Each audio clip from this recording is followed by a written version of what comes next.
Para sa mga balita sa labas ng bansa, libu-libong Ruso nakiramay sa pinaslang na opposition leader ng Russia na si Boris Nemtsov. At North Korea muling nagbabala sa Amerika at South Korea na itigil ang pagsasagawa ng joint military drills upang maiwasan ang posibleng pagsiklab ng digmaan sa Korean Peninsula. Itong mga globalita na aming kasama, si Bench Bondo.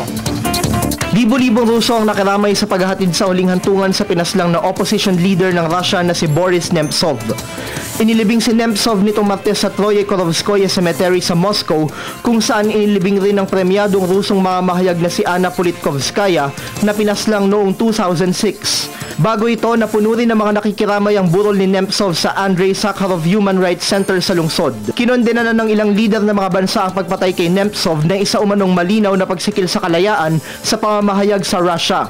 Kaugnay nito, binatikos ng European Union ng Russia dahil sa pagbabawal nito sa mga opisyal ng Poland at Latvia at sa mismong mga kasamahan ni Nemtsov sa oposisyon ng Russia na dumalo sa burol ng pinaslang na opisyal. Nakilala si Nemtsov dahil sa kanyang pagiging matapang na kritiko ni Russian President Vladimir Putin. Nasawi ang dating Deputy Prime Minister ng Russia matapos barilin ng mga hindi pa nakikilalang salarin habang naglalakad sa isang tulay kasama ang kanyang kasintahan sa Moscow nitong Biyernes. Tinawag na mapanghamon ng North Korea ang isinasagawang joint military drills ng Amerika at South Korea na maaaring magresulta sa isang madugong giyera.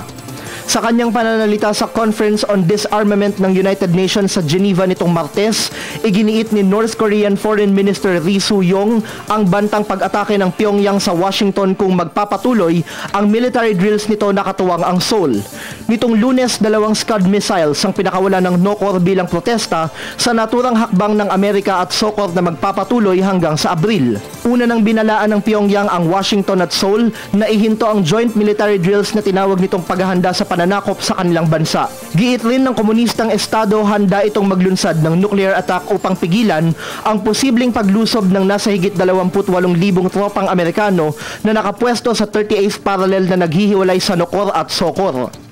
Ito na ang pinakahuling pangyayari sa nagpapatuloy na tensyon sa pagitan ng Pyongyang at Seoul mula nang magtapos ang Korean War noong 1953. Para sa Telebisyon ng Bayan, Bench Bondo.